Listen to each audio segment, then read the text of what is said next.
ওয়াসাল্লামের সময় হতে কিয়ামত পর্যন্ত খুব কম সংখ্যক আল্লাহর ওলি দরবেশ জান্নাতি হবে।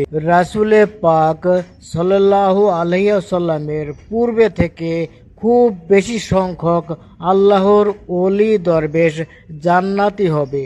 পবিত্র কুরআনে যা উল্লেখ রয়েছে, আল্লাহ পাক বলেন, আর তোমরা হবে 3 অংশে বিভক্ত, তখন ডান দিকের একটি দল কত ভাগ্যবান ডান দিকের দল, আর বাম দিকের একটি দল কত দুর্ভাগা বাম দিকের দলটি।